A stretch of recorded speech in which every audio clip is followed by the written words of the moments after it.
Hey, David.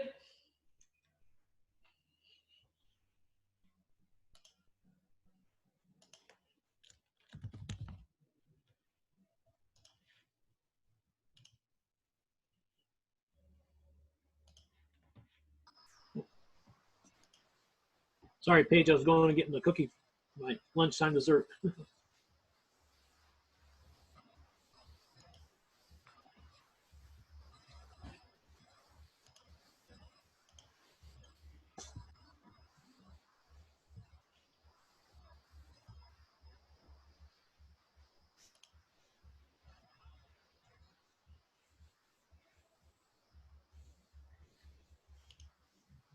So was this supposed to start at 1 o'clock or 1:30?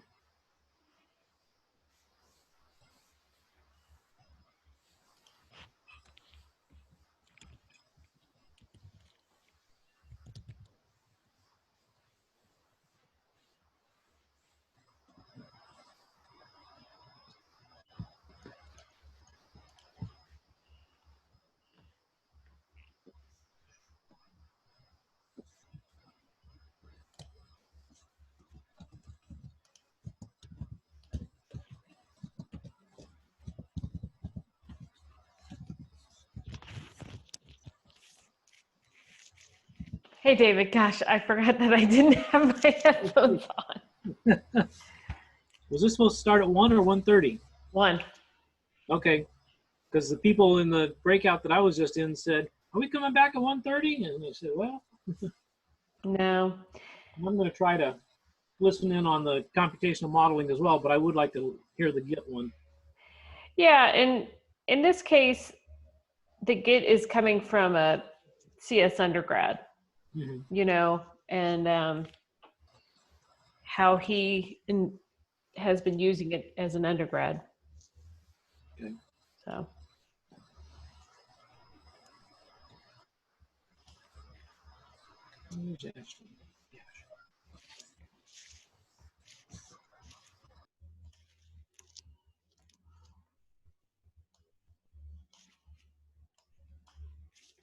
Hi, Ashley. Hello, sorry, I had to figure out that coding thing in Python. Oh, you stayed after to kind of get some guidance? We can say that. I was getting very upset with my computer. Oh. We figured it out. I was doing everything right, but when my file exported, it exported it not as one folder, but as several separate ones. And so I had to go in and create my own and group them back together. Huh. That's better. So. But he did tell me, I asked because I have a group of students who are crazy and they've been in contact with me all summer asking, what have you found, miss? What have you found?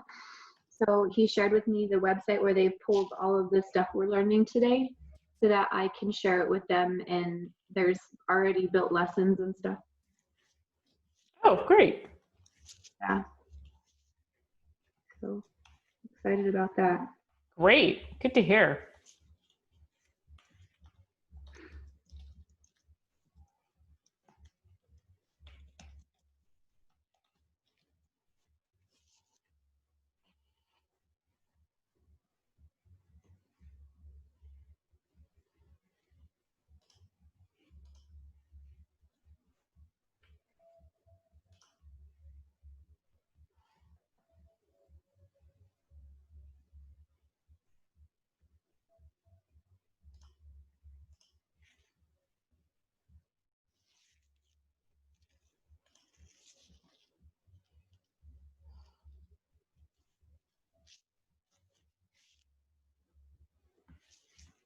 Hi, Jerry.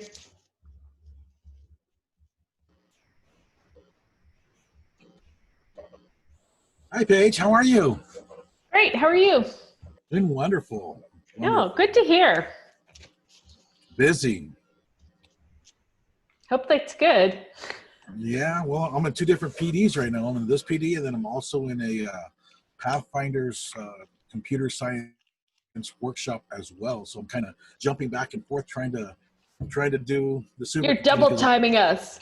Yes, I Which am. Infosys one are you doing? Doing the I guess the language is the JavaScript. Let me look on my thing here. I've done so many this past summer. Because I know like they've emphasized maker kinds of PDs. Project Guts we've done. I was when Infosys first got started, we ran PDs for a PD. They did a PD week. It was in Indiana. Mm-hmm. This one is through Peblio. Huh. I don't know if you've heard of that. That's the first time I ever heard of it. So Yeah. it's just I don't know. It's a JavaScript. Okay. Cool. Hi, Barbara. Yes, hi, Kate. Thank you so much for this opportunity. It was great. I actually didn't have very much problems. I was following them. It was Great. Wow. Well, you're a more advanced learner. No, for now. But let's wait tomorrow for next day. It will probably start getting harder. So we'll see. Yeah. Hello, everyone. Hi, Zeke. Hey. We have a little more than half of the people, so Okay. they're entering.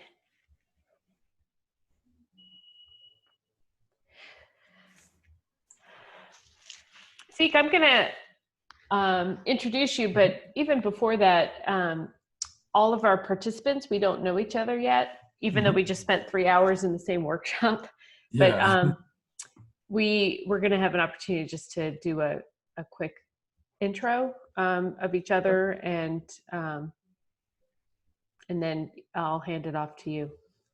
Sounds good.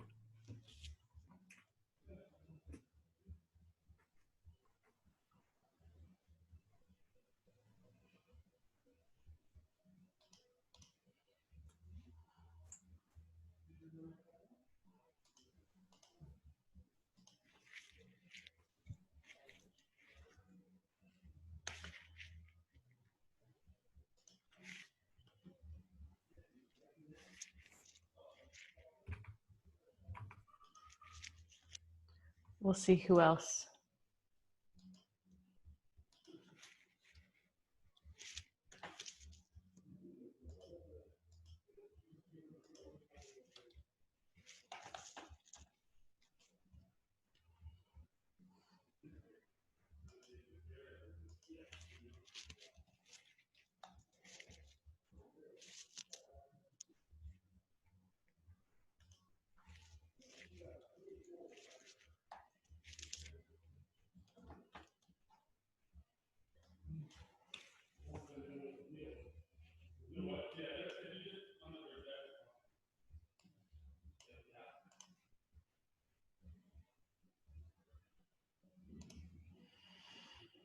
Hello. All right.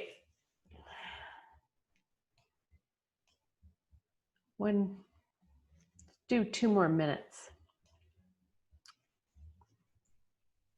Barbara, what other PDs have you been doing this summer? So this was the cybersecurity, this artificial intelligence that we never finished, actually. So I hope that we'll continue working maybe with Irene. I heard that she wants to start some pilot program. So I would love to work with her.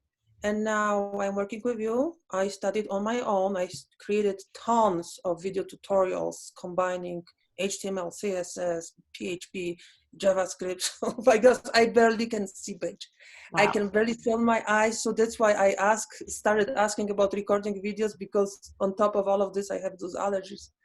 Yeah. So whatever, as usually, I'm just doing my best. I still feel not prepared enough. There is so much to learn and I don't have time for everything. So just slowly, I will be doing whatever I can. You know, I was thinking about Linux to learn more, but when I will find time, because I will have 3 classes, 3 different lesson plans. Yeah. For the 3 different group of students. And now I have to do all of this. And then when will I find time to learn? So maybe I will have to wait until next summer. I will see. I will just do my best as usually. Mm-hmm. Well, you've done some of this in the past, right? Like the web development. Was that a class you've done in the past? Yes, this Okay. was, but you know, this is, it has to be, you know, technology, it Yeah. constantly Oh, yeah, changes. yeah, yeah. That's true. Yeah. So I also have to keep adding more stuff, and Amazon Future Engineers new thing. So I teach it, but at the same time I learn it. Actually, Right. I learn first, and then so all of this is new, so it takes a lot of time. If I teach the same thing for longer, then I will have enough more time to learn new stuff. You know, so Mhm. this is a process, right? Well, I'm glad you're there for the kids, though. Thank you.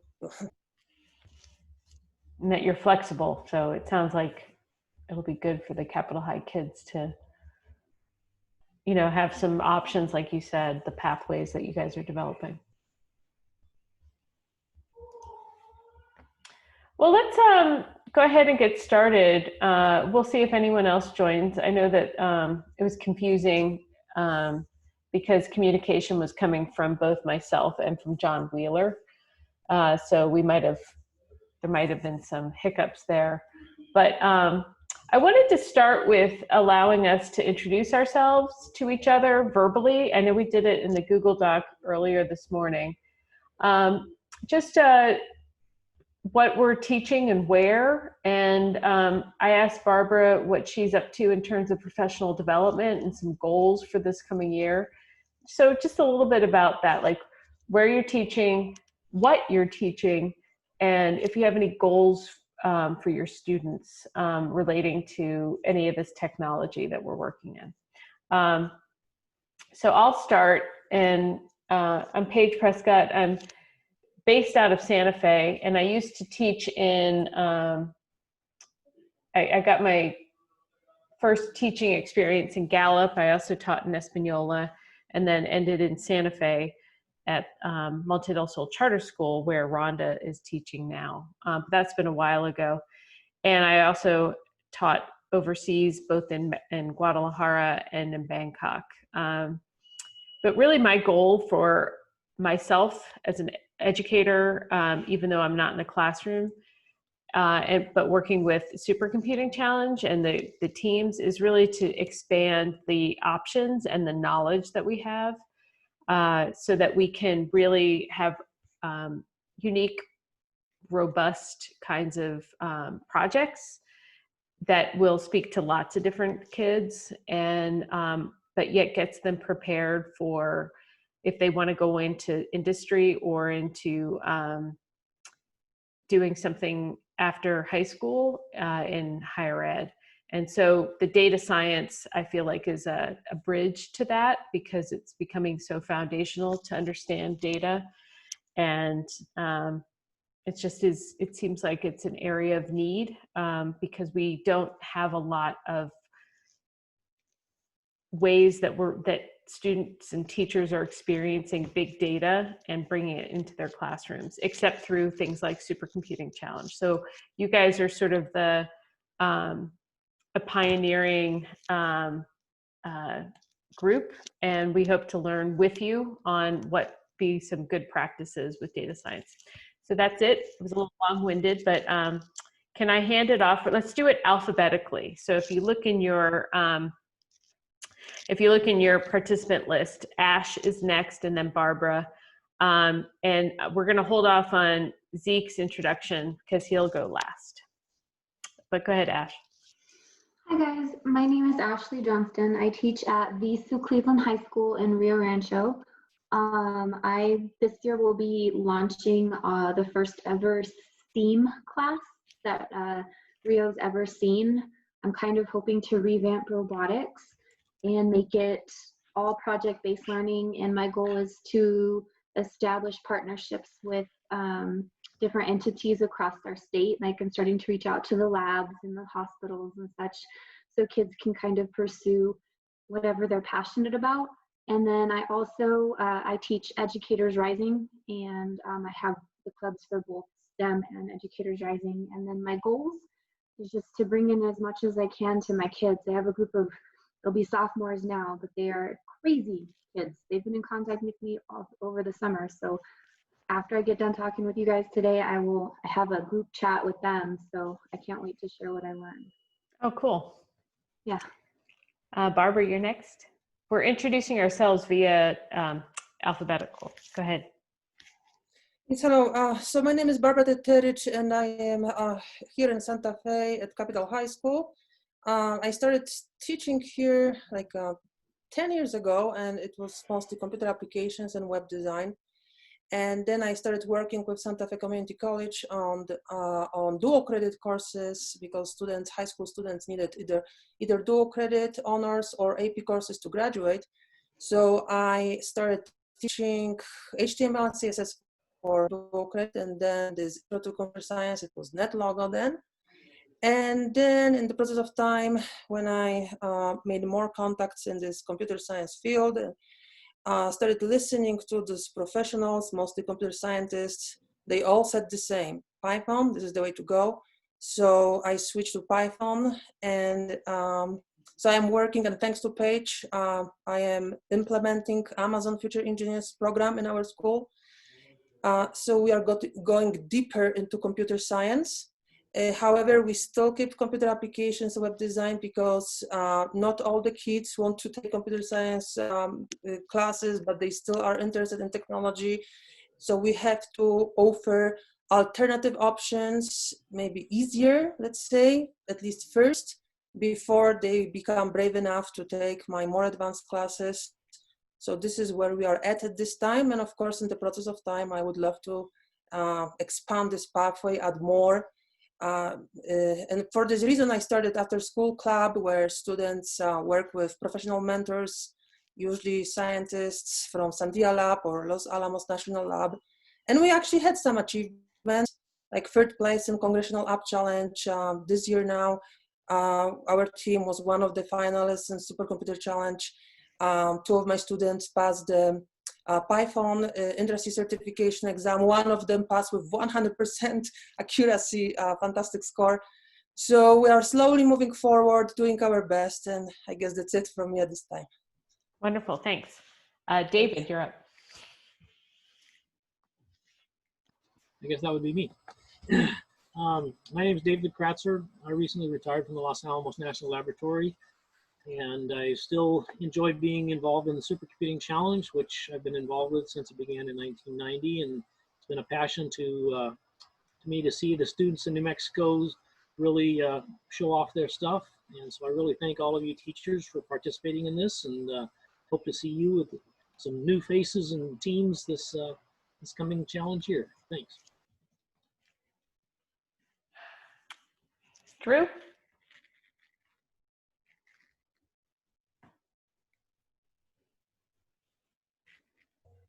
Hi, I'm Drew Einhorn. I'm Celia Einhorn's husband, who you know, probably most of you know Celia.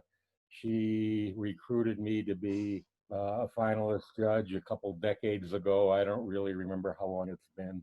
I work best with the most advanced students, and I can really work with them and help them. I'm often at a loss for helping the students who don't have a clue, but other people, do a good job of that.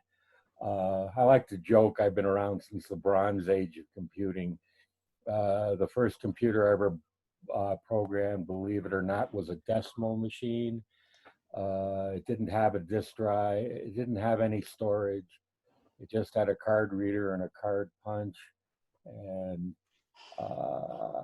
I worked at MITS and knew Paul Allen, from one of the founders of Microsoft, before he was rich and famous. Actually, he was rich. He wore two hats. He was a partner at Microsoft and an employee at MITS, and he was my immediate supervisor. And he took his secretary out to lunch. All of us lived on our paychecks. He would get, at that time he had an old beater car. I don't remember, something like a Chevy Nova or a Volkswagen or something like that. and he'd get his mixed paycheck and he'd look at it and he'd throw it in the back seat. And once every few months, he'd clean the car, take all the checks and take them to the bank. But he was a really nice guy, unlike Bill Gates, we all hid from. Anyway, I could go on forever, but I think that's enough. All right, Ivy.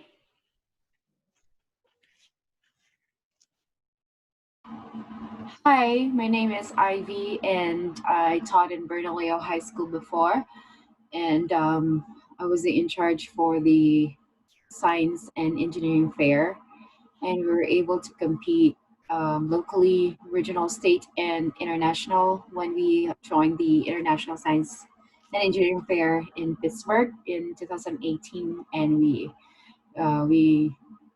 were able to bring a couple of students there, and it was like for Bernalillo High School, the first time to join the international um, contest. And now I am new to the school. It is New Mexico Connections Academy, totally online, and that will be very challenging, especially involving the students to research. So basically, the skills that I would learn from here, I would share to my students for them to be able to, gather data, analyze, do research, and be able to probably program something like website, that whatever they need for their research.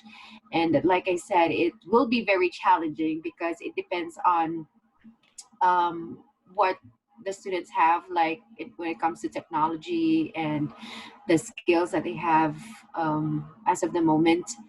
And it's it's different when you teach students face to face and do everything online totally. So yeah, I'm really excited to bring. Still, we have this research and science fair, even if we're doing it online. That's Yeah. great. Does New Mexico Connections Academy also have like clubs and after school kind of out of school things? I believe so. Yeah, I've read some, but again, I'm new to this school, so I'm learning the system, but I think they do. Interesting. Great. Jerry.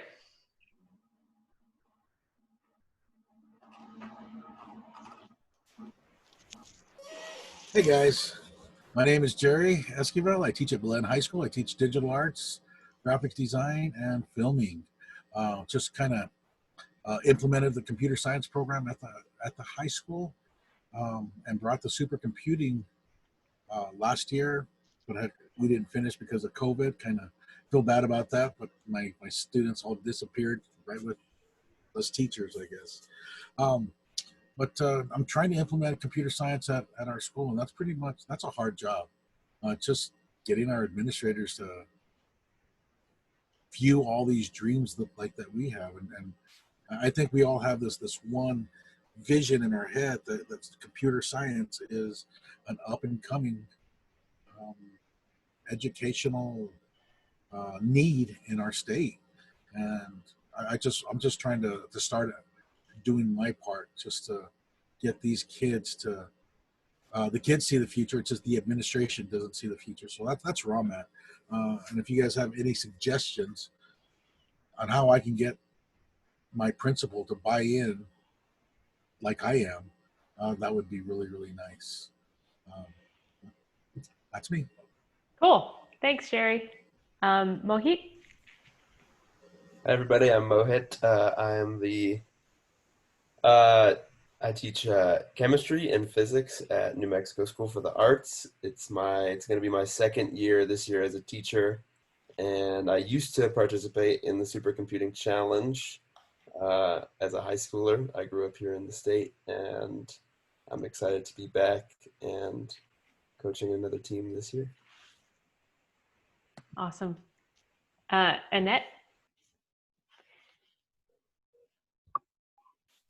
So my name is Annette, and I teach at Rio Rancho Cyber Academy, which is an alternate setting in the Rio Rancho Public Schools. Starting school, as of the announcement last night, we're online only. So it's going to be kind of tough to figure out how I'm going to do the supercomputing challenge with the students. I mean, I dragged one student across the finish line last year, but it was really hard during COVID to get it all together and everything. So I'm just hoping to try and figure out how I can get a couple of teams and keep them going the entire year when we don't know what's actually happening. So it's gonna be tough, but I'm gonna try and do what I can.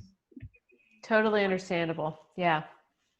Yeah. Thank So I you. teach sciences and computer science and robotics for grades 6 through 12. So depending on, I share with another science teacher the sciences. So I have a couple AP sciences, and then she's got the regular high school sciences. I do the physics, the conceptual physics, and then I have all the mid school sciences. So Wow. yeah, it's a lot of different preps. I've been working all summer to get the courses, we do online courses for the most part, but to get everything they need online so that they don't have, because they won't have me right there next to them teaching them. So it'll be tough. Yeah. Different, that's for sure. Yep. Well, we're all in this kind of new space together. So hopefully we can Yeah. learn from each other. And I just Rhonda? want Yeah, that's what I was gonna say. I'm in the same boat as Annette and most teachers across America at this point. But I'm Rhonda Crespo. I teach biology and chemistry and our dual credit computer science courses at Monte del Sol Charter School in Santa Fe. And I'm multitasking at the moment. I'm working with a month-long internship program with the Institute for Computing and Research, and the director of that, Mohit's actually one of our mentors. And I'm in a bioinformatics talk at the at the same time too. But this is good. You know, I'm looking for resources. This will be my first time teaching Intro to Linux in the fall and Intro to Python in the spring, these dual credit courses with the community college. So I'm always on the hunt for some good resources. So I definitely didn't want to miss the talk on GitHub. Cool. Looking forward to it. Sergio? Hello, everyone. I'm Sergio Torres, and I am a scientist by training. I worked as a scientist for about 25 years, since 1997, when I attained my molecular biology, biochemistry degree. So I went into industry, academic, and with my background, we did a lot of bioinformatics. It was pre the microarray, post genome analysis. So I still am a scientist, and I've taught at various colleges, CNM, Northern New Mexico for dual credit.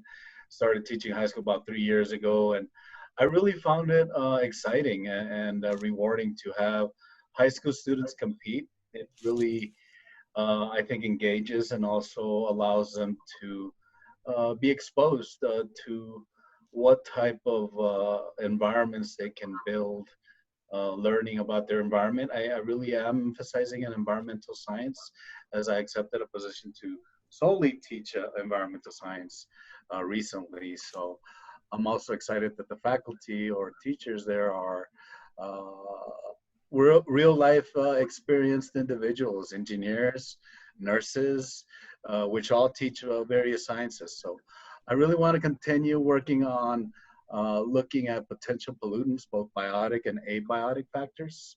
And that's why I was introduced to this supercomputing, because I think being able to handle large data sets, like sequencing, for example, of harmful algal blooms and the microorganisms that produce the deleterious toxins in lakes and other systems, is what I want to focus a project on. So I'm new to the supercomputing, and I was trying to recall all the little program I've done throughout my career, but I think this will be very good for me, just to how to handle data and influence and guide students with with their projects. Cool. Sergio, where are you teaching? I'll be teaching at Grants High School. Oh, cool. Grants, New Mexico, yes. Oh, wonderful. So, yes, I'm moving from Santa Fe. That's where I was most recently. Yeah, excellent. But it's still mountainous, Mount Taylor, and oh yeah. Seems like a very good fit, and I'm looking forward to that. Well, great. So I'm going to do a brief introduction, and then Zeke will add more to it. But I met Zeke. We were in a class together last fall that was both computer science and learning sciences, which is what I'm studying at UNM. But he was there as a computer scientist, and we just interacted, and I got to know some of his work as an artist and as a computer scientist. And then he most recently was helping in the New Mexico Computer Science PD Week, running the the Computer Science with Art PD that we did. And I know Jerry was a participant in that. And you know, he just has somebody that has a lot of experience and empathy, and his own story that leads him to many different paths. And he talked one time about how he does some work tutoring Git and GitHub, and that piqued my interest. And so I invited him to share that with us. And I'm hoping that we can just kind of get some foundational knowledge on this, and then think about it through our hats as teachers and as Supercomputing Challenge sponsors, how we could potentially use this with our students. And I know that Barbara's team from Capital, they used it with their mentor, and you know, can we expand that and and introduce them to some of these professional tools. Anyway, Zeke, I'll let you take over, and thanks everyone. This is we're trying stuff new, and I appreciate that you're here with us. All right. Thank you for that kind introduction. Just making sure you guys can hear me, right? Yes. Okay. Awesome. Well, let's see. I just graduated from UNM, and I do many things, but you know, I think we should, if you guys don't mind, we should just jump into the concepts of version control and GitHub, because there's quite a bit. But I mean, there's I think Paige made a good summary of me, good snapshot of me. So hopefully that's good enough. You guys can ask whatever questions you want in the chat, and then I'll answer them as best as I can. Yeah. So first thing is, you know, what is version control? Does anybody, you know, what does that even mean? If anybody could chime in, it's okay if you're wrong. The whole point is to try and get us thinking about what it means to, you know, to deal with various versions of something.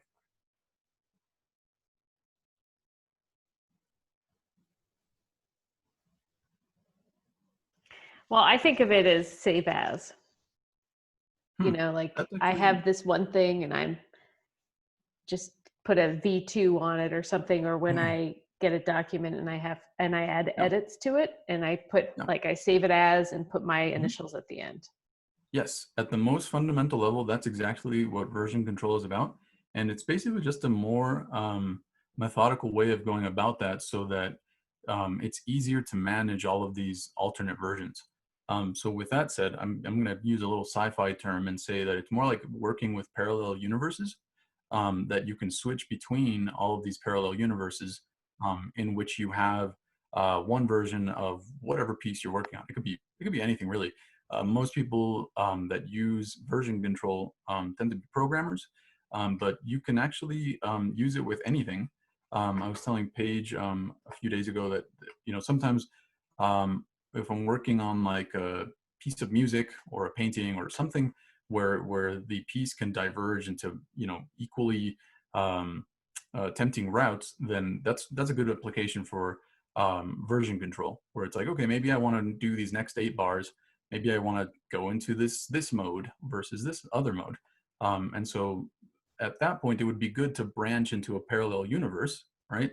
Where you are you can work on those independently and switch back and forth without that being in the way, right? Because when you look at your folder and you have a bunch of, version 1, version 2, version 3, it gets to a point where semantically that becomes really confusing, and you don't know which one contains what.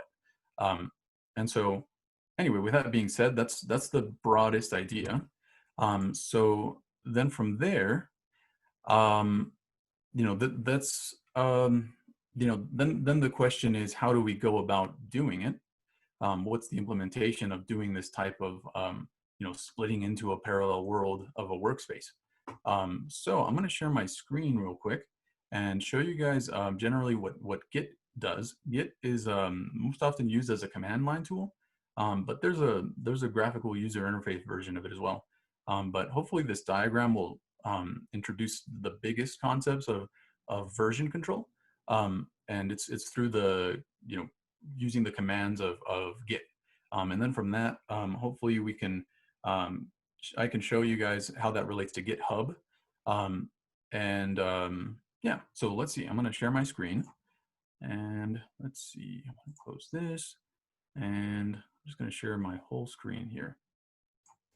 All right, so this is my notebook, but let's go here. All right, so I pulled up this image here. Can you guys see that? Yeah, we can. All right, awesome. Or I can. Okay, cool. So all of this looks really crazy, potentially. And, the main thing to look at here is these cylinders up at the top, right? We have this thing called the workspace. We have this other state called this, the staging state, and then the local repository, and then remote repository. Well, the first thing to note is workspace is, you could think of that as like the folder that you're in, right? You're in a certain folder, and you are, that means that you are working with a certain set of files. And that means that you could be modifying these files, right? So if it's a project for the supercomputing challenge, right? You could imagine that maybe there are a bunch of programs or a bunch of parts to the programs that need to be worked on. So that whole thing would be the workspace, right? All of that would be the workspace. And, jumping a little bit ahead, your remote repository and your local repository, they're almost synonymous with workspace, but it's more like, it's like a special workspace that you can do stuff with, right? So it's like, okay, your workspace, that's just plain old folder, but then you turn it into a local repository, and then suddenly you have the ability to branch off into these different versions and do different things with that. Now, the remote repository, that's the same thing, but it's somewhere else, right? It's on some other computer that is not the one that you're working on. And GitHub, that's essentially what that is, right? It's a hub of a bunch of computers that communicate through Git with it, right? So it's like there's a bunch of remote computers somewhere where it works kind of as a backup, and people can pull from there and push stuff to it. They can get updates from it, and they can do all kinds of stuff. So now the thing about Git, though, the cool thing is that you can do something called staging, right? So it basically, instead of you just saying, all right, I'm gonna stick with this change, and then I'm gonna commit to this change and then just upload it, right? You could think of it that way. But the staging, it adds an extra little step so that you can make sure that you want to add all those files. So when you stage it, you're proposing to commit these things, right? You're saying, all right, these things are on the stage to be finalized into my project. And then once you do that, right, you can actually check, and I'll show you guys in a bit what that looks like on the command line. But basically, there's like some syntax highlighting, like there's like, the files will be in green if they've been staged, and they'll be in red if they haven't been staged. And that just is to tell you that if you were to say, all right, I'm going to commit to this change, then the green stuff would be saved and the red stuff would be ignored, right? Or they might, you could even make it so that they don't show up. So once you have that, right, you stage it, you say, all right, cool, I'm going to commit, right? It's kind of like your prompt of like, you sure you want to save, or you sure you want to quit? And then you commit that, and then you can decide to push it upstream, right? You can say, I'm going to put it in the remote repository as well. So what that does is it basically just copies it and transfers the files over to, GitHub, to the GitHub servers. From there, other people can actually clone it into their own local computers, right? This is this yellow one here. And pull and clone are almost the same. It's just that clone is, you only do it once. Let's say you want to work on an open source project and you're just really interested in it. You can actually just clone it. Most of the time, I don't think you even need permission to clone it. I think you can, there are pull permissions and et cetera, but for the most part, a lot of developers, they'll just let you clone it, which means that you get your own copy of it that you can work with. And so if you clone that, you can put that in your workspace, you can do all kinds of stuff to it, commit it, and then now the only thing you encounter is if you try to push it back to the remote repository, that's where permissions are involved, right? Because that's, that belongs to someone else. And so you would have to have special access to push it, because that's gonna actually affect the original project. So that's usually the first thing that winds up being done, right? You clone some kind of repository, and then you modify it, work on it, and then occasionally you make changes, stage those changes, commit them, and then push them, right? It's kind of like this cycle here, where if you can see my cursor, right, you just clone something, you modify it, and then commit it, and then push it, right? And then you just keep doing that. Now, occasionally, if you're working with other people, they may have pushed some kind of update to the remote repository, and you won't be aware of that. So that's why it's good to occasionally fetch those changes, right? That's what fetching does.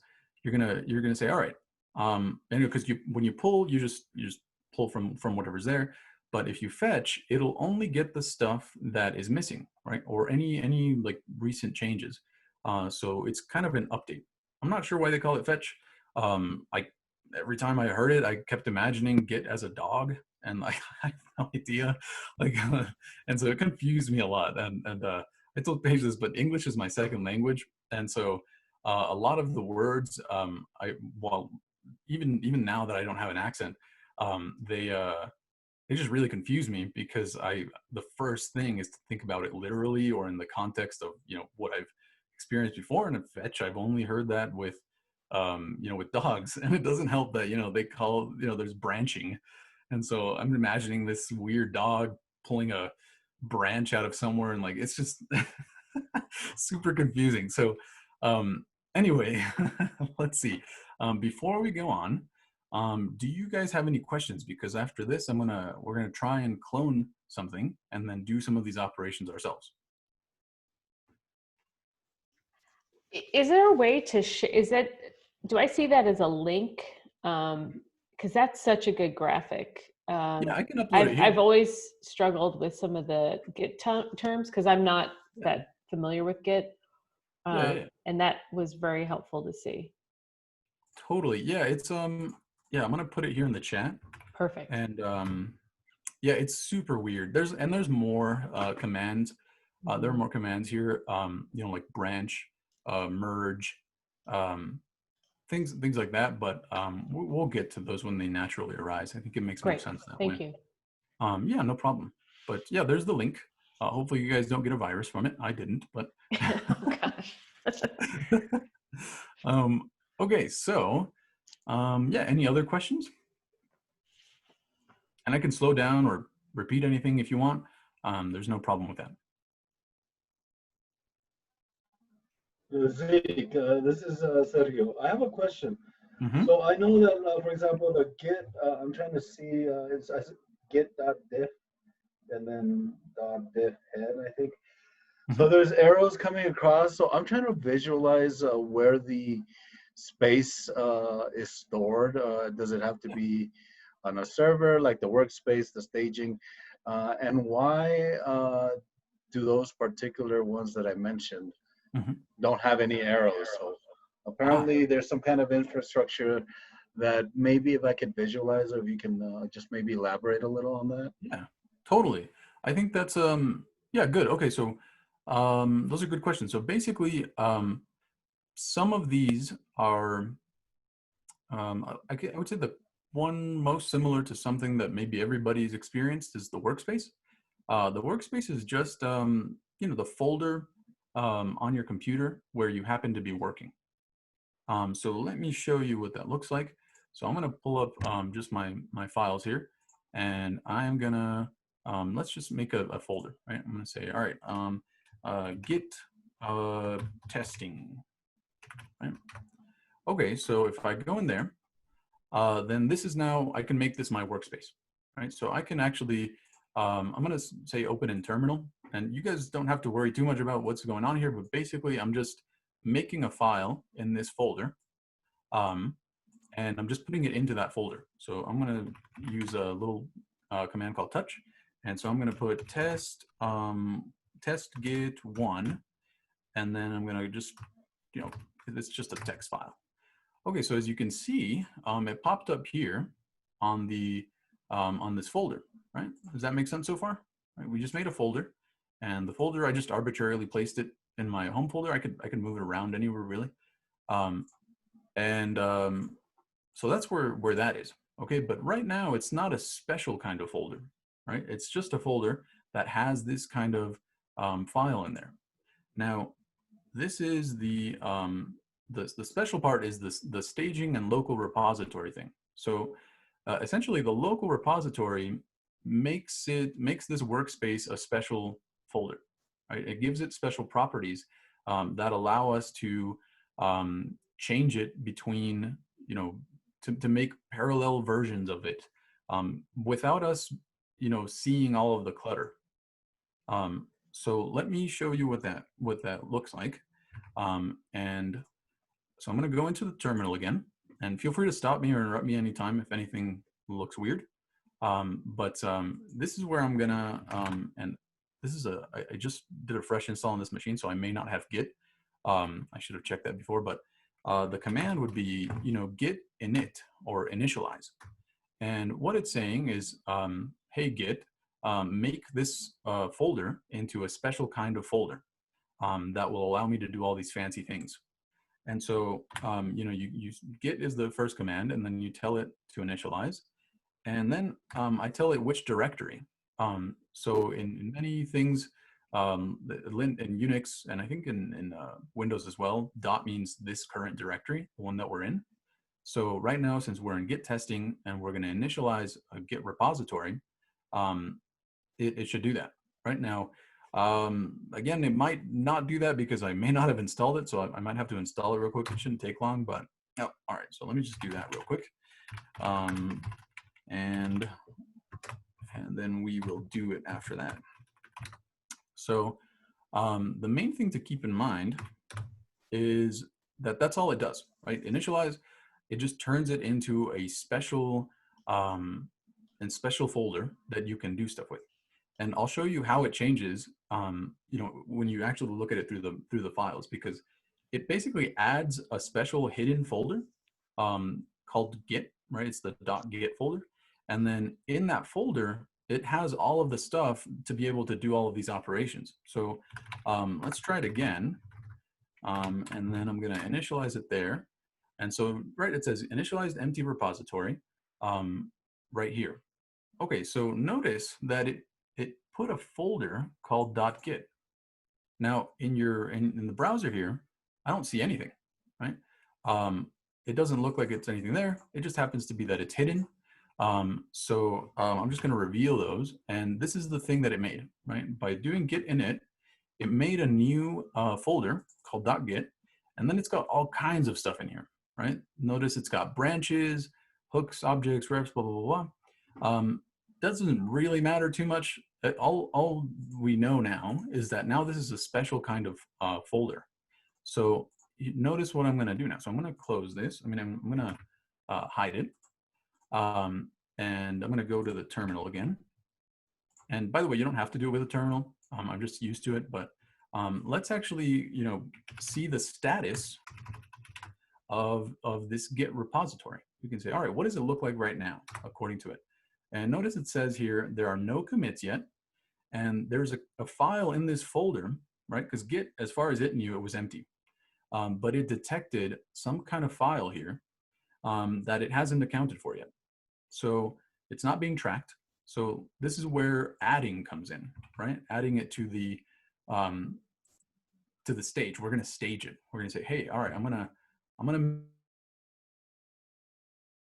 git add, and we can, just do that file, right? We could also do git add dot, and that means add everything that you find in here. So I'm going to do that, and it didn't return anything. But notice if we do git status, it says now, all right, so you haven't committed anything yet. We happen to be on the master branch, and this stuff is ready to be committed, right? This thing, we're ready to commit to this thing. We're going to say, all right, the state of this project now contains this this document in here. Yeah. So let's do that. I'm going to put git commit, and this is a little tricky, right? But I'll explain what this means. Initial commit. All right. So can anybody guess what we're about to do here?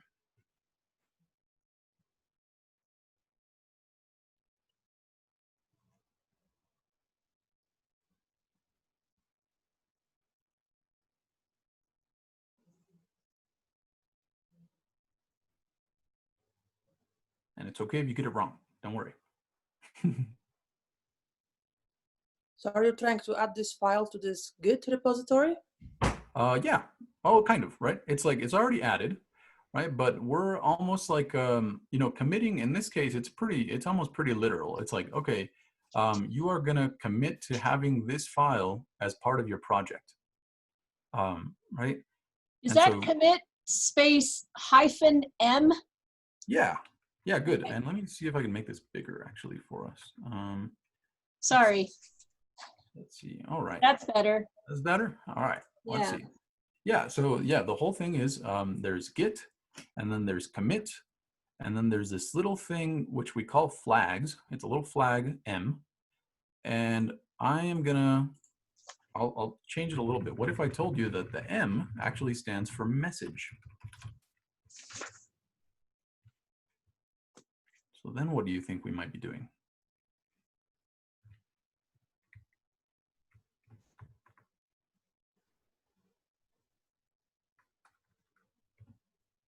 Are you having it send you or do a print type thing?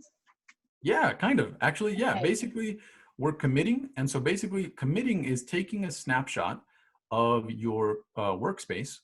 And we're saying, all right, cool, this is going to be an official stage of or an official step of the project. And I'm going to write a note to anybody that sees this. I'm going to give them a message that this is the initial commit. And we're going to say, all right, we're going to commit this with the message that says, this is the initial commit. So we're going to put enter. Whoops. I forgot to configure this. Let's see. All right. I probably should have done it on my other computer, but anyway, so I'm going to put this. I'm really sorry about that. I don't know why I forgot about that. Anyway, let's see. Okay, so, and this is actually good learning. yeah, I'm that's totally good, because that's true, because the first time you use it, it'll ask you for these things too. yeah. What I'm doing right now is and I did it wrong, but we're just telling it, who you are, because this comes in handy when you want to log into GitHub from here. So the first thing I should have done is, set my username, my email. And so that is this. And so I do that and then do the same thing, but now with my user name. So, all right, I do that. And then let me just talk in general while you do this. No problem. We're exploring how we can bring this to our high school students, and maybe a few are already using it or have plans or I actually don't know how many of you have experienced this, but if you think this is a tool that you would like to experiment with your students, we could set up times where Zeke could work with a group to get them started on this, and so that we can have a cadre of our supercomputing challenge kids interacting on Git and knowing all of this, using these professional tools, and then also maybe they can start, teaching others as well. But so what we're trying to do here is how useful do you think this could be for your teams? And then we can move towards, how to support you and the teams with expertise from someone like Zeke. I know there are other mentors that we have in the community that use it, but just this is a little background on that. How does Git relate to GitHub? Well, that is what we'll get to. So Okay. basically, GitHub is a special, ultimately, I mean, it's like any other website, right? It's like Facebook or anything, but basically it's a place where a bunch of projects are hosted, and it's free, I think, for the most part. And actually, I think, I think that even private repositories are free, but basically it's a place to have a backup of your project, but it's also a place for other people to help you on your project from anywhere in the world, right? So for team projects especially, it's super handy because then, now that everybody's working from home, you could just pull from the GitHub and say, all right, what is the state of the project now? And there's all kinds of stuff, you can say that there's a certain issue that needs to be resolved, and then you can say that you're taking that issue and then you work on it while somebody else works on something else. But it's basically, it ultimately is a really fancy remote repository where everybody else has a bunch of remote repositories and you can look at everybody's stuff. Does that answer the question? Yeah. Yeah. Yeah, but I mean, I have a question.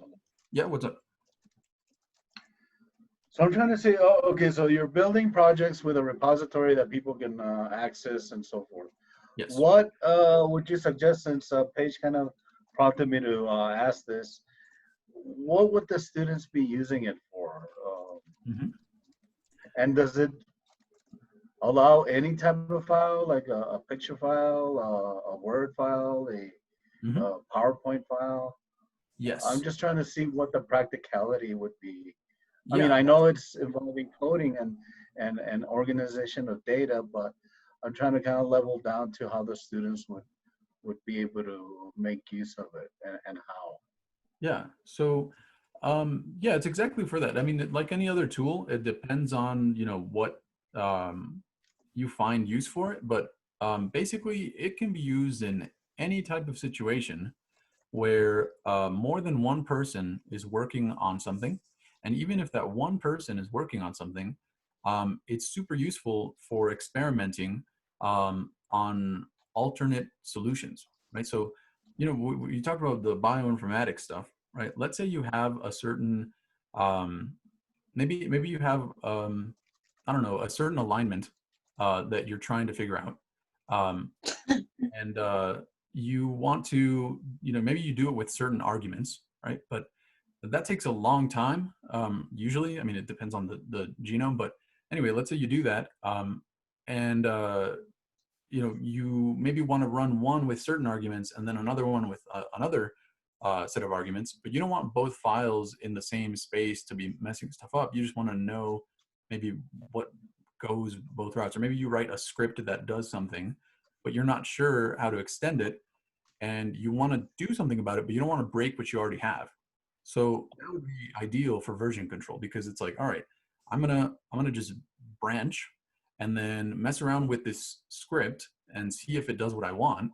If it breaks it for whatever reason, you just go back to the other branch before it was broken. And then you can just delete that branch, right? And you can do that indefinitely, right? You can branch as many times as you want. I hope that's not too general, but to be more specific, let's see, I can think of like, let's say a paper, right? Let's say somebody's writing a research paper, or even if it's fiction, and somebody, maybe it's a collaborative effort, and you have like, chapter 1 and chapter 2, and then for chapter 3, let's say there's some kind of disagreement, right? Some people say that story should go this way, and others it should go the other way. Then with something like Git, you can have that without having 2 files there, right? Without having to mess with, calling this one version 2, version 3, or whatever, and then getting it all confused as to which one contains what. You could just branch off to something and name the branch what that change is, right? And then you can have both of them kind of coexisting without conflicting with each other. Does that make sense? Well, one thing to Yes, that's very point out helpful. is that it works best for text files. Yeah. And if if you're in genome and bioinformatics kind of stuff, you usually have text file representation.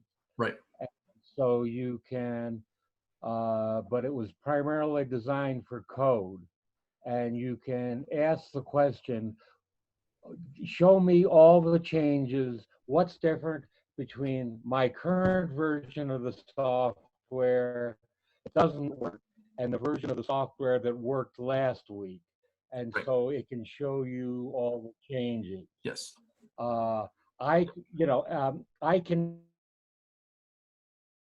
You can add changes to add a different feature, and it'll put them together for you. And Right. so, those are the kind, and then it allows everybody to work on their own version and make their own changes, and then put things back together into one version that has all the changes. Cool. Yeah, I mean, hopefully that answers that. Any other questions?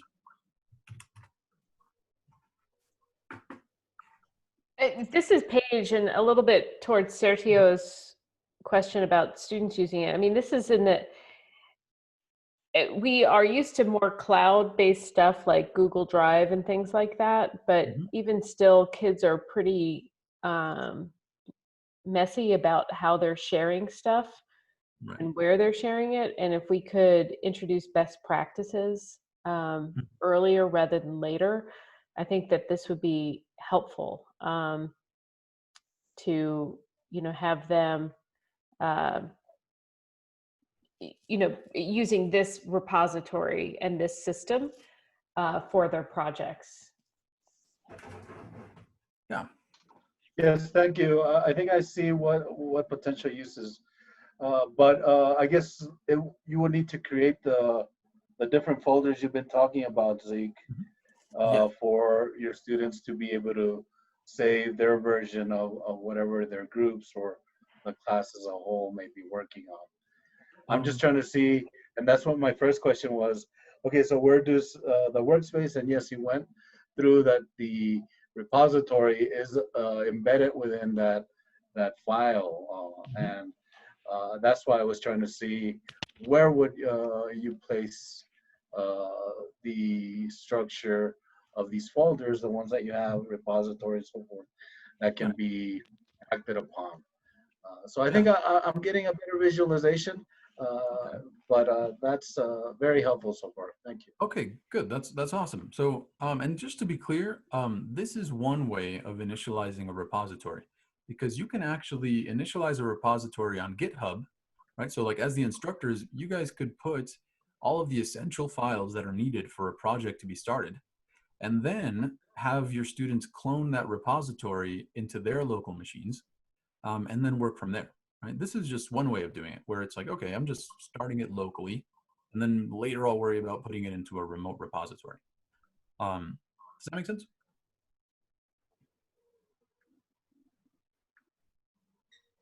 All right. So, cool. So then let's look at what happened over here. I entered that command after I did the setup stuff, and I just put git commit, right, and it returned this. Right? It said master, root commit, blah, blah, blah, like all kinds of stuff, right?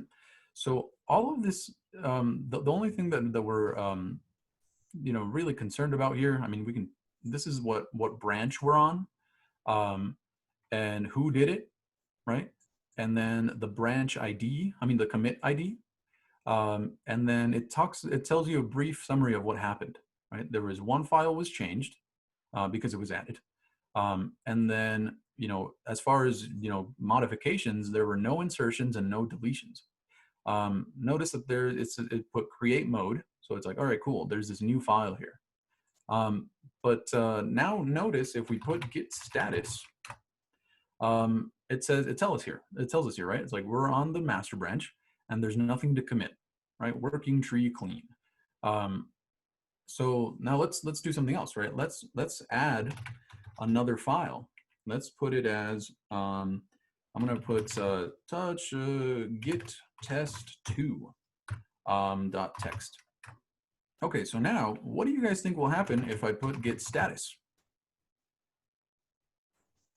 Because I just made one, right? As you can see over here on the left, I just put this new file in this special folder.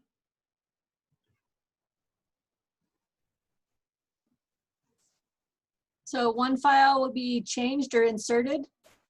Yeah. So let's see what it tells us, right?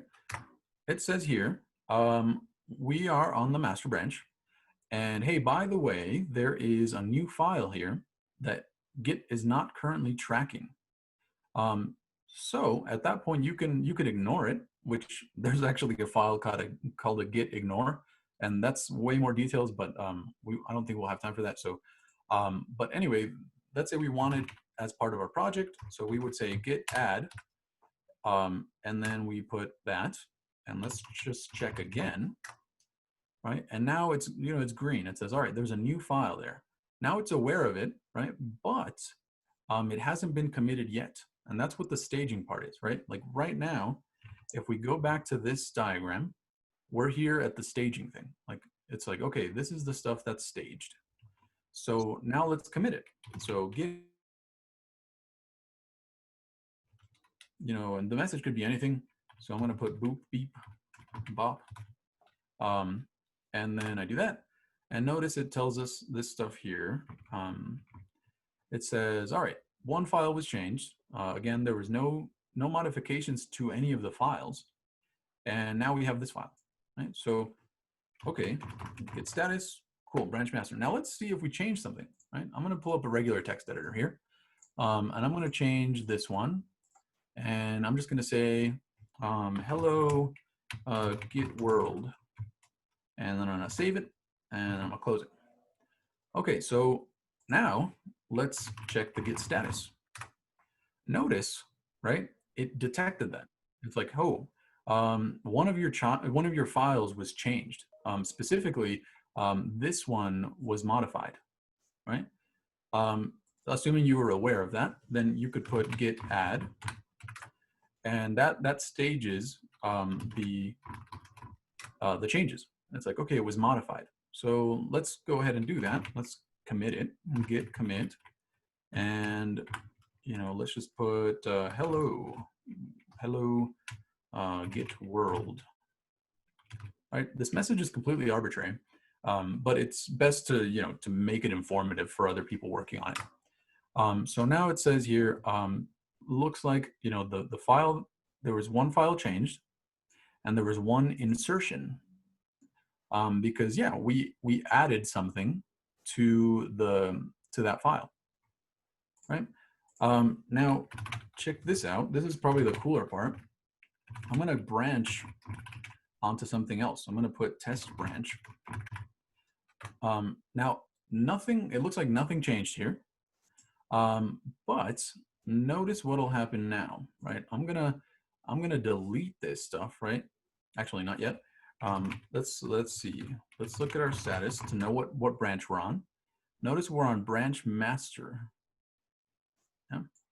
If you want to switch to another one, you check it out.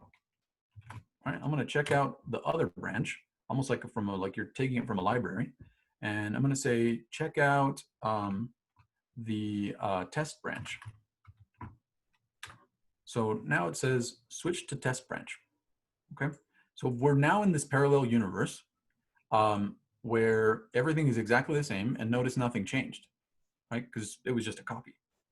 Now let's actually do something here. Let's add a file. So I'm gonna touch, let's see, test3.txt.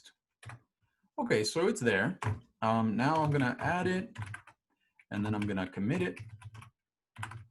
You know, blah, blah. And okay, so basically, you know, keep in mind, we're now in this parallel world, right? So notice, right, we're on branch, test branch. So pay attention to what happens when I switch to the other branch, okay? I'm gonna go back to master. So git checkout master. So look at what happens over here on the left, right? It's like, oh, it's as if I had not ever added that, that file.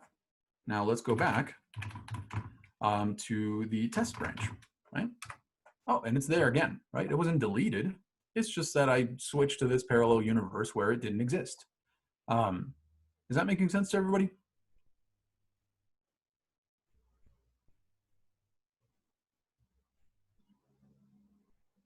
I'll take the silence as a yes, though that's not generally advisable. All right, so, okay. Zeke?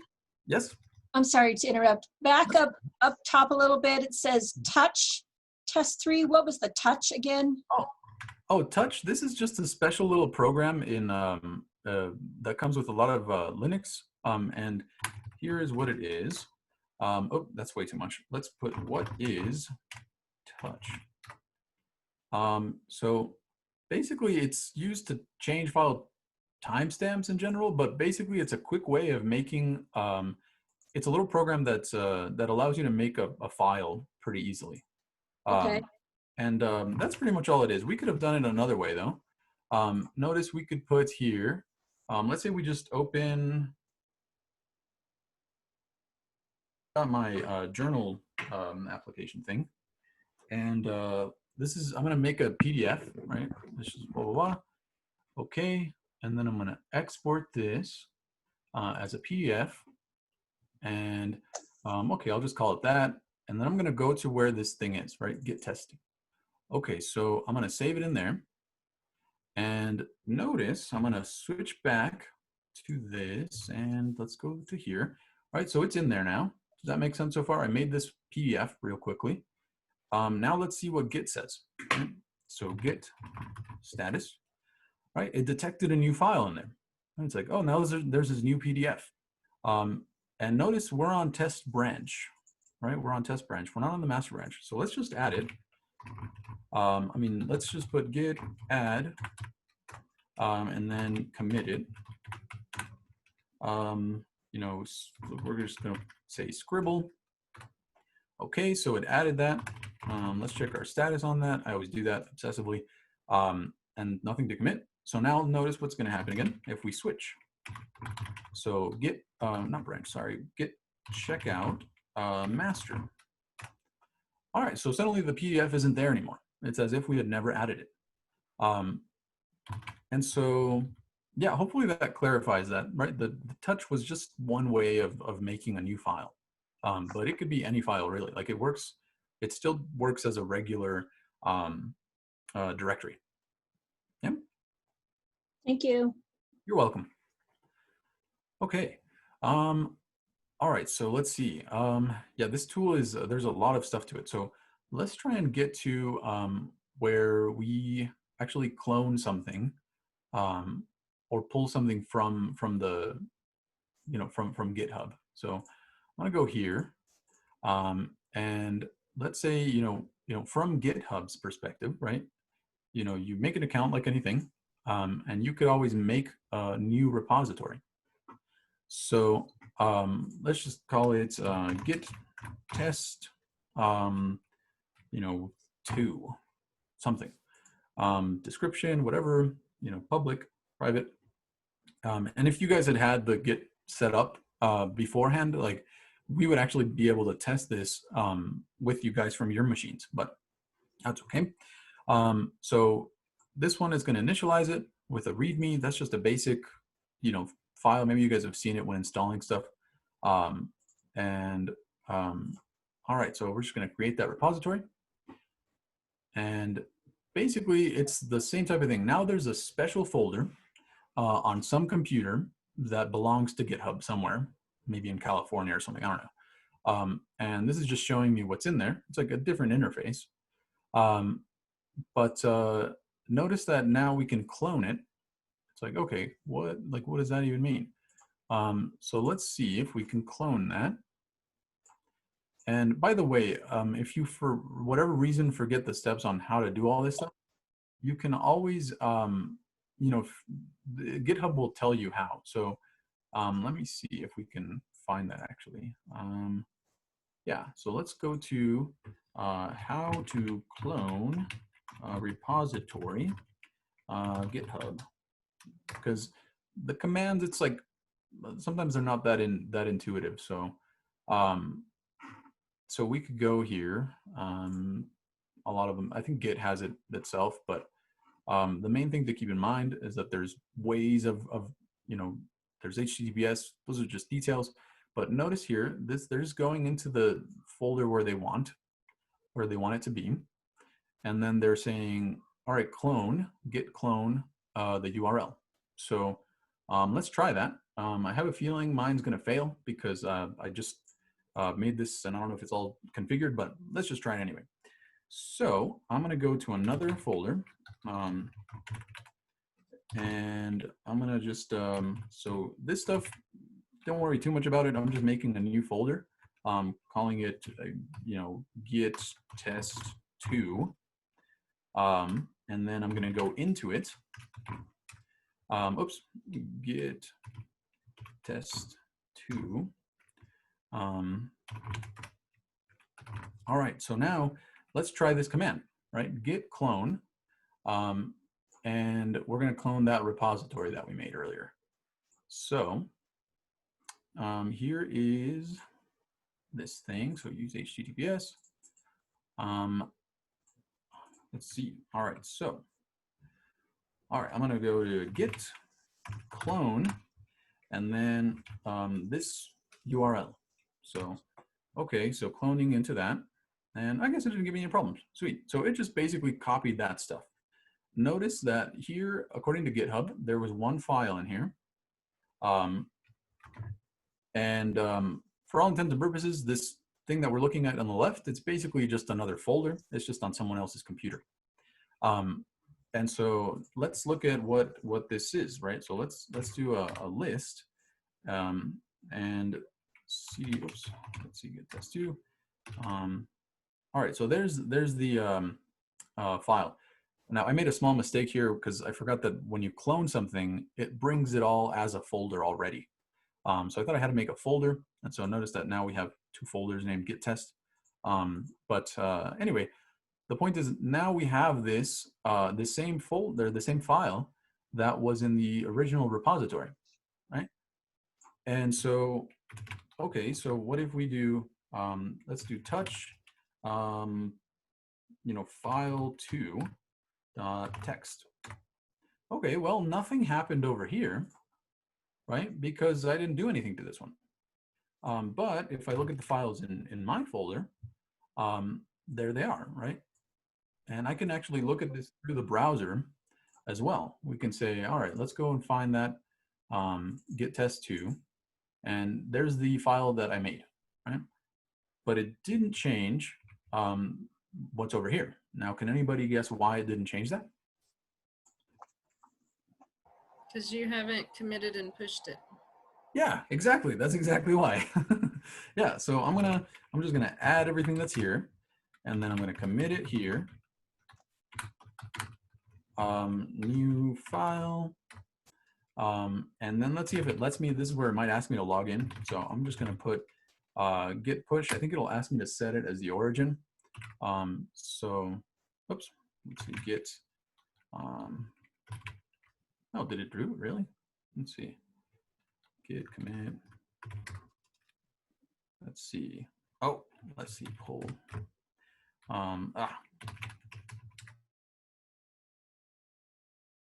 Give me some kind of weird problem, but I guess not. Let me reload this and see if it pushed it. Okay, that didn't, but it also, it's weird that it didn't complain. So git status, oh yeah, okay, git push. All right, there we go. So it's the first time I'm pushing. So it's asking me for my username, right? So if I remember correctly, it's this, oh, and then my password. Okay, so it's doing all that, and all right, it pushed it. It hasn't shown up here yet because I have to reload the page. But all right, there's the new file, right? There's the new file now. Now let's say somebody changes it from over here, right? Because I can go into GitHub and actually modify it in here. So I'm going to go to the text file, and then let's see if I can edit it. So edit this file, and then hello GitHub world, GitHub world, and then I'm going to commit it, right? And this is the cool thing about GitHub, that all of this command line stuff, it's a lot more intuitive because you can see it in a nice graphical way. So this is where your message goes. So, you know, update, this is usually you say what you did. So update file to, and then we could commit it directly. So we're going to commit changes. And then, all right, we've now got this text. Okay, now we don't have that change in ours though, right? Notice that if we go to our folder and we open the text file, there's nothing there, right?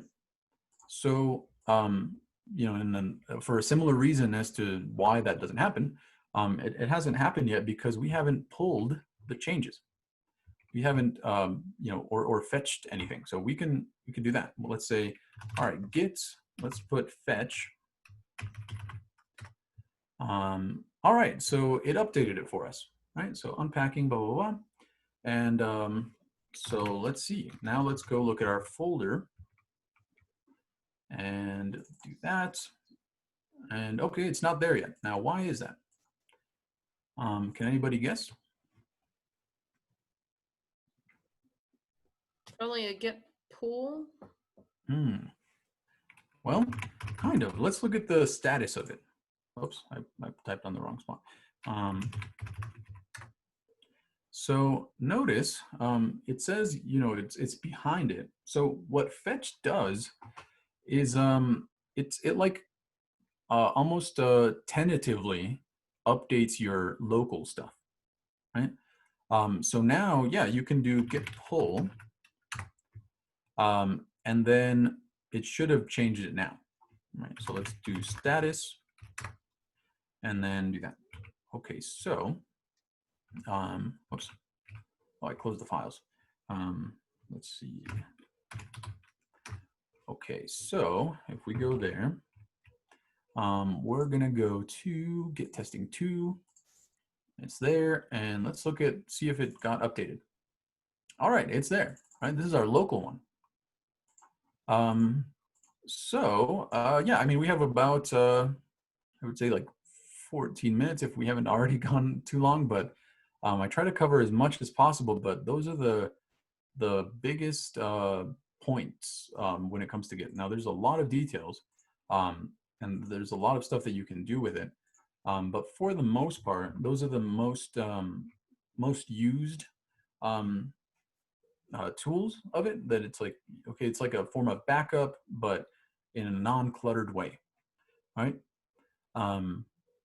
Yeah, any questions? I will try and answer them as much as possible.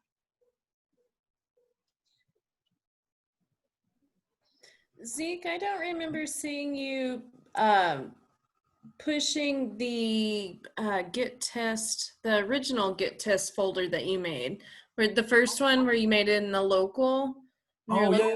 repository. Yeah, let's do that. Okay. So let's And see. yeah, to push it to an existing repository somewhere on GitHub.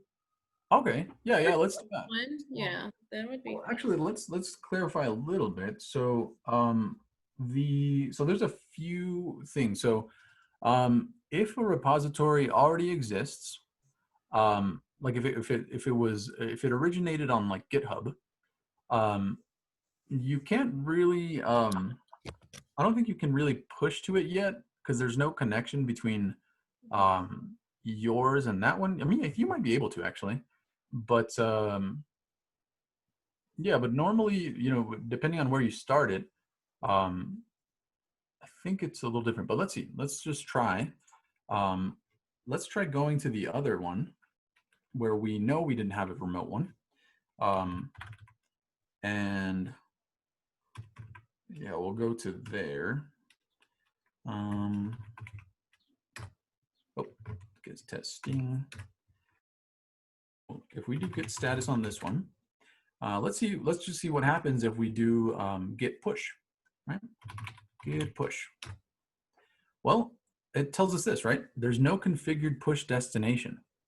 That makes sense because we don't know where we're going to send it. So luckily, it's really helpful and it tells you how to do that. So we can we're going to add this way. We can say, all right, where are we going to push it to? So let's say we want to push it to, let's see, we put it to, I guess we could try and push it to the same one and then see what happens.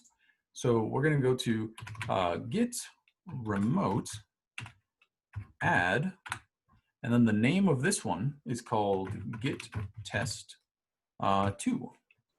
And then the URL for that one is, let's find it. So where was it?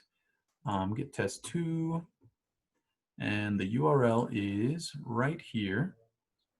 So this is the same type of thing. We're going to put that and then paste it. And we might get some interesting stuff like a merge conflict or some kind of stuff like that. But let's just try that. And okay, so it just added it, and it says, all right, now we have a target. So let's put git push. And if you don't give it a name for that, it just assumes that that's the only one, that's the only remote one you're wanting to push to.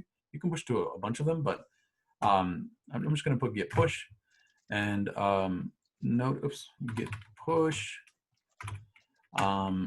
And the name is git test. Maybe the first time you got to do it that way. All right, so it gives you other stuff, right? It's like, all right, well, what does that mean? There's no upstream branch. So that connection isn't there yet. So we do this and then set upstream git test 2. Now there's more explaining as to what this syntax means, but those are all details. And the main thing to keep in mind is that we're just connecting it, right? Connecting the original one on this machine to the one that's over there. And so it asks me again for the username. So, all right, just to make sure that I have permission to push to it. And then this.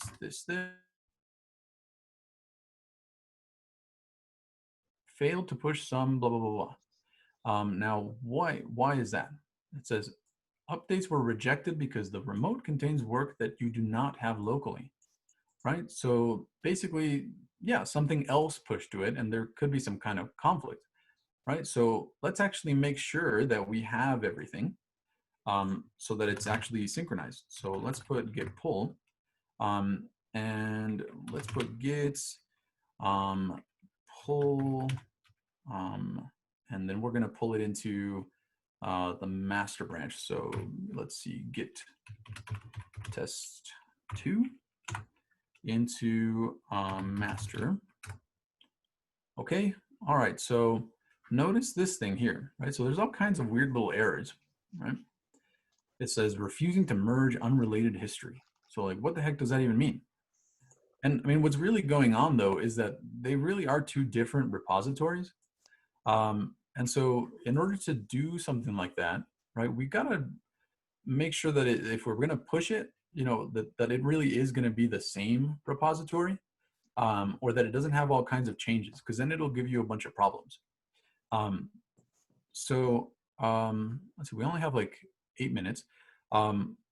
But to briefly talk about how to go about doing that, essentially you would want to make you want to start your repository somewhere and have as few changes as possible, so that you can establish a good connection between the two, and that pushing and pulling doesn't cause all kinds of problems. So let's see. I mean, we could force it, we can do all kinds of stuff, but I don't know. Does that kind of clarify why maybe we didn't do that at first? I mean, I don't know if it made it more confusing, but let's So try something. basically, you can't have two local repositories pushing to the same remote. Well, I mean, you can actually.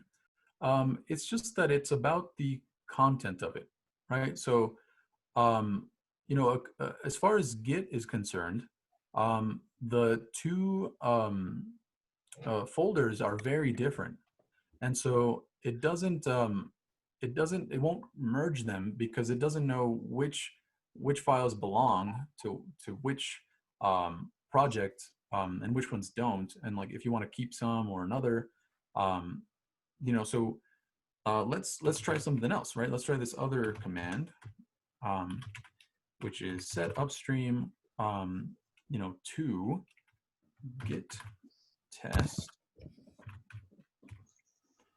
And this is where we basically, I think we might actually force it to just keep both. So we say master, master. All right, so now, oops, git status. I think it should be fine now, but notice that it gives me something else, right? It says your branch and git test blah, blah, blah have diverged. You have 3 different commits each respectively. So use git pull. So one of those has, like, you have to be in agreement in some way. So I'm just going to choose to make my local one fit the other one. So I'm going to pull any changes. And yeah, it just doesn't. So let's put git fetch. And I think we can force it actually. Git. But you normally don't want to do this anyway. And well, that's all right. So anyway, ideally we would want to make one, and then basically push it to a fresh one on GitHub. But that's really only done once, so I wouldn't worry about it too much. It just depends on where you want to do it. I think from the perspective of your classes, you would most likely initialize it in GitHub, and then have all the students pull to it or pull from it. Because then that way everybody has the same history of commits. And that's what he was complaining about, that they didn't all start from the same thing. And so they didn't really know how to resolve those conflicts. Hopefully that also gets more to the question. Yeah, I was just thinking like order of operations when you're teaching this to students. And just, well, and also, and then you need a lesson on how to do this. We'll be teaching our kids, and then, but then as students begin to use it with file sharing as their, pair programming and stuff during the year. But yeah, I was just trying to think of order of operations, and yeah, do I want to make the repository and then the kids all clone it, or yeah, which I guess I mean, and I think that makes more sense, right? For you guys to make the initial repository on GitHub. That way, everybody. Just because if you have everybody, starting their own local repositories and then pushing it all to one hypothetical place, even if you agree on it, that's potentially a lot of changes to account for, and a lot of conflicts to be able to merge into one. So, yeah. A suggestion I'd make is to not start with Git and GitHub until the students have achieved a basic level of fluency in some programming. Start with a project that's on GitHub, have them clone a working project from GitHub, and then make their own, then make changes, and then make changes, test them on their local machine, and then merge the changes up to the repository. Because I think without having real content in the files, I think this becomes way too abstract and I difficult agree. for them to get their heads around. Yeah, no, I totally agree with that. And actually, even showing the students the hidden files, is super useful because it's kind of disorienting when you enter a command and nothing happens. Right? It just like returns to the next line and it's like, well, what happened? Like, there's no change. And being able to see that, I think would help students a lot.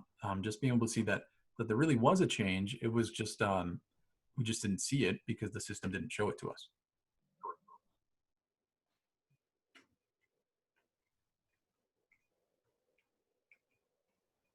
Yeah.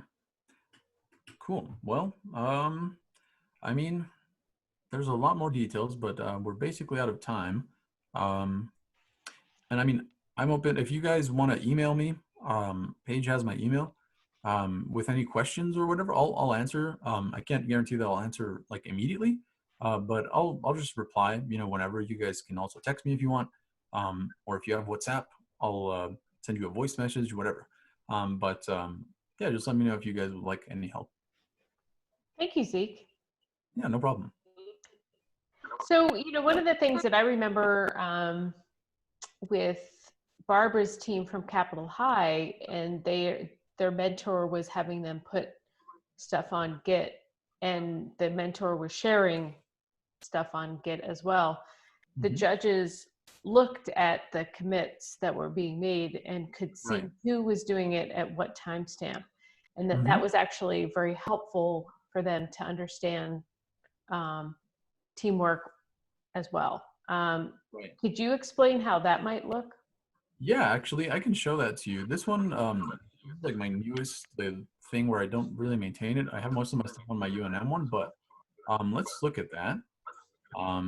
Notice if we go to, oh, this was one that I think I was going to help with a long time ago. But anyway, let's look at that stuff. So in GitHub, you can go to Insights. And then look at all kinds of stuff. So like if we look at commits, oh, I'm not part of that one anymore.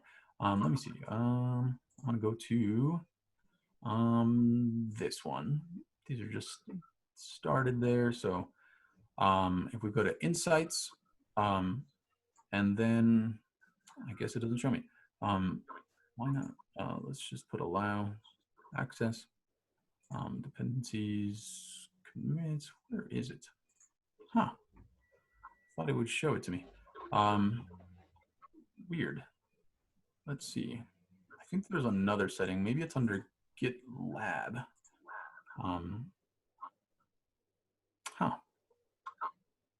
Well, basically, you get a bunch of graphs, and then you can see, how many people have committed to what. I'm gonna see if I can find someone else's, just like some random one. And then I can get more insight on it. So let's see, let's go to here. And then let's look at this stuff. So insights there. Okay, so this one shows some more stuff. So if we go to the commits of this project, notice it's got a little graph about how many each day, right? And it's saying, all right, cool. This is how many were committed each day. Code frequency, you can look at that stuff. These are additions and deletions. That is referring to the same stuff that Git is referring to. and we can actually look at all kinds of stuff. I don't know if this is a complex enough project, but here's this stuff. So you can look at the contributors, right? Who's doing what? And that's actually pretty useful, right? Because you can see the people that are contributing the most and the least. And so that's pretty useful, because it's not, I mean, you can't really argue with the numbers, because it doesn't only count commits, but actual changes, right? That's what these are for, the additions and subtractions to the actual file. So this person, seems to be the one most committed to the project. And then overall, this is the stuff of the project, right? So October, it looks like everybody was on break or something. Yeah, is that what you were wondering about, Paige? Exactly. And, in teams, we know that not everyone is coding, because there are other roles that can be played. But, this is a potential tool that we could start to use to see this. And, Yes. And to alert kids to that, because how many of your, I asked you this question before, but how many of your undergrad classes had you using Git for projects? I think, honestly, any of them that required some kind of team of at least 2 people, we use that. Yeah, it's just really useful, because, I mean, it's not to like reprimand people for not working on it, but it's also just to be more fair when the instructor goes to grade things. If they see that, Johnny did 90% of the work, well, then, I mean, it's only fair that if for whatever reason it goes, wrong or whatever, like, I don't know, it's just easier to grade that way. And plus, it's also useful to help people that maybe aren't doing so well and try and figure out why, because a lot of people just suffer in silence, and they just get overwhelmed. And it's not because they're being lazy; they just don't really, they're just lost. Yeah, that's a good point. It's a tool of to track who needs help. Yeah. Yeah. One of the things that you can do is for people doing other roles, if in addition to keeping your code in the Git repository, if you keep your final report in the repository and your project control documents in the Git repository, and and get all, and especially when we're working distributed, work from home, this is a good place to keep your documentation here and your project control documents and Right. project and so that helps that helps address that for people who are doing other roles. Right. That's a good point. And I almost forgot to mention this, that on GitHub, you can set up a little wiki page about your project. Some of them are fancier than others, but this project, right? They have the wiki about that, like what it's all about, and that's super useful too, because it gives the students a very broad overview of what's going on and the context they're in and what role they're playing. Because if you just look at the code, it's easy to get lost in this, right? It's just like, well, what are all these things? Like, what the heck? There's just all these files, and who knows what all that means? There's no structure to it. Yeah. That was great to show that. That's like nice little clincher at the end. Yeah. But I really appreciate everyone's time and interest in this. And one of the things that we'll do as a group on Wednesday afternoon is kind of debrief about some of these ideas and next steps going forward. And hopefully we can get Zeke involved as a mentor for some of our teams and also for this kind of resource. But really appreciate your willingness to share this with our teachers. Yeah, thank you for trusting me with that. It was really fun. Awesome. So the rest of us will see you tomorrow at 9. Same links for the morning session, but email me if you have any questions. And then also if there's, we want to keep this connection going with Zeke, we can work on that, but we can discuss more on Wednesday. Yeah. Thanks, everyone. See you. Oh, there's some questions that I didn't answer, I don't think. No, you got it. Yeah, you were good. Oh, which kit should I be using? Bash. Oh. That was me. Can you help me with that? Yeah, so it's up to you, whatever you're more comfortable with. Which one were you using? I was just using the Bash version that comes with Ubuntu. I'm using the newest version of Ubuntu every day. Yeah, I've never actually used the GUI one. But yeah. Good to know. All right. Thank you. You're welcome. Right. Cool. Zeke, thank you. That was great.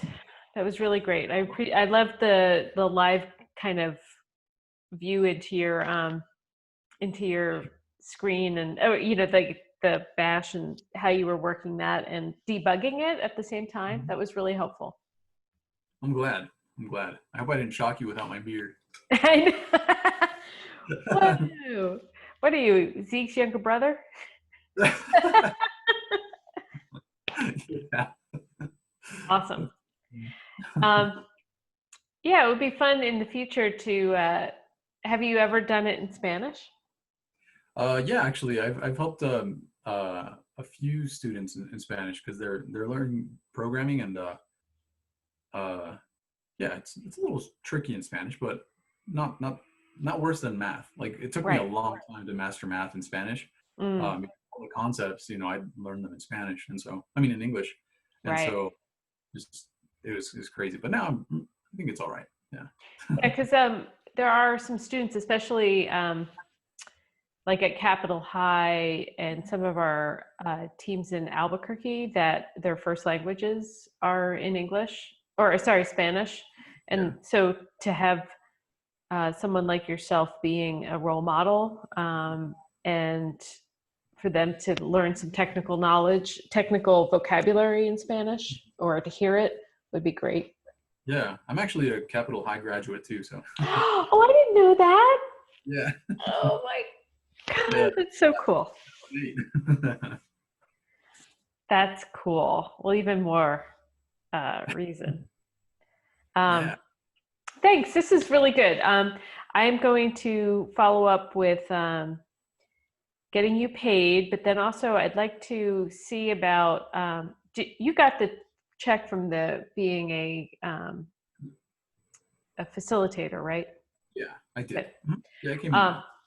And I'm going to see whether this is going to come out of the Supercomputing Challenge budget or from CS Alliance. Either way, we'll get you that. And then, if your time allows for it, because I know that you're exploring lots of different projects for yourself, either work or just enjoyment. I'd like to see about what we can do to get you involved and as a partly paid mentor. I don't know what our budget is for that, but we are trying to set aside money so that we could pay people like yourself to be interacting and being role models. We have a lot of volunteers from the labs, but they tend to be the older white professionals that are good, but I know what you mean. Like, there's a shift, and you large. Yeah. And I just liked how you were explaining, and you're very patient, and clearly, your years of tutoring have really paid off to be empathetic for us learners. But yeah, thanks so much. Great. We'll be in touch. Yeah. All right. See ya. Bye. Bye.